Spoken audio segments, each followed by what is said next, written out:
En este vídeo se explica la teoría del tamaño del grano, que puede utilizarse en la aplicación de diversas estrategias para la enseñanza de la lectura en función de las características lingüísticas y del sistema ortográfico de cada lengua.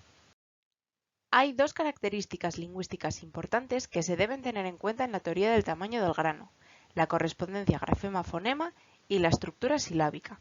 En primer lugar, explicaremos estas dos características. Empecemos por la correspondencia entre grafema y fonema. ¿Cuál es la diferencia entre fonemas y grafemas? Cuando hablamos de fonemas, nos referimos a los sonidos que se producen en una lengua. Es la unidad más pequeña de sonidos que permite distinguir una palabra de otra. Cuando estas unidades de sonidos se escriben en forma de letras, nos referimos a un grafema. Así pues, un grafema es una letra o un grupo de letras que representa un único fonema.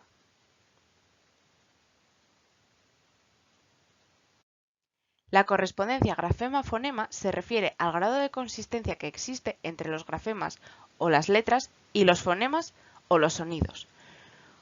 Una alta consistencia grafema-fonema significa que existe una relación 1 a 1 entre las letras y los sonidos. La letra A, por ejemplo, se pronuncia siempre con el sonido A. Los idiomas con una alta consistencia entre grafemas y fonemas se denominan lenguas transparentes. Ejemplos de lenguas con un sistema ortográfico transparente son el español, el turco y el hindi.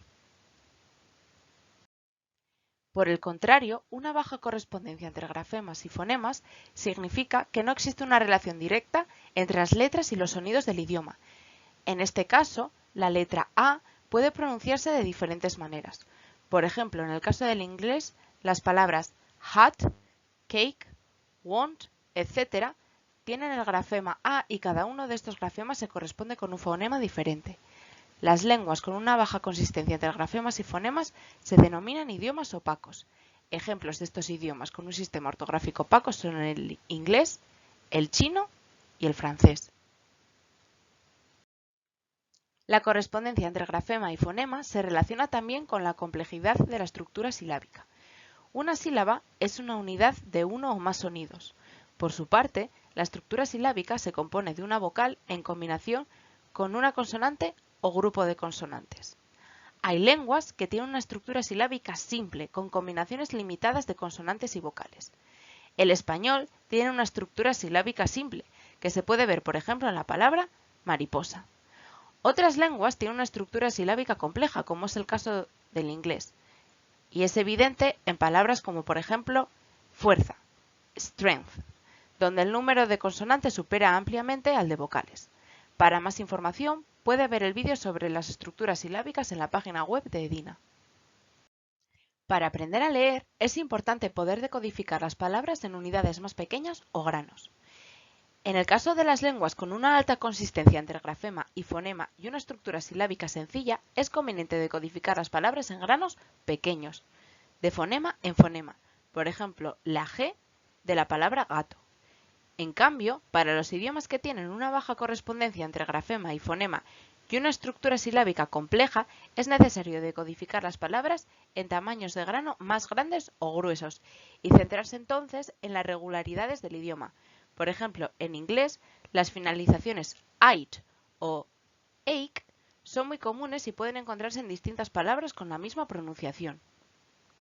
Por tanto, cuando se decodifican palabras en idiomas con sistemas ortográficos de grano grueso, como es el caso del inglés, es importante centrarse en las regularidades de la lengua. Por ejemplo, puedes fijarte en la rima de las distintas palabras, como las finalizaciones ate, ake y ud. Pero también puedes tomar grupos de grafemas que tienen una pronunciación consistente, como es el caso de la combinación AW en palabras como awesome o awful. Por último, también es importante fijarse en la estructura completa de la palabra.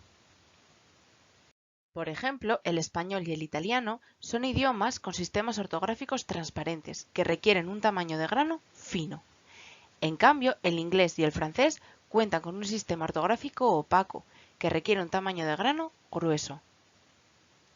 Finalmente, comentaremos algunas estrategias de enseñanza de la lectura para estudiantes inmigrantes recién llegados. En primer lugar, es importante conocer la estructura silábica y la consistencia grafema-fonema de la lengua que se utiliza en el sistema escolar al que se incorpora el estudiante, así como las características de su lengua materna.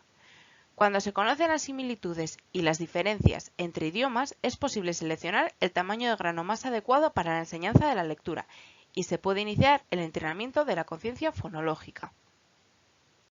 Durante la enseñanza de la lectura a estudiantes con una lengua materna diferente, es importante tener en cuenta la teoría del tamaño del grano.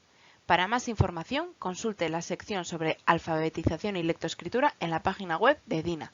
Gracias por escuchar.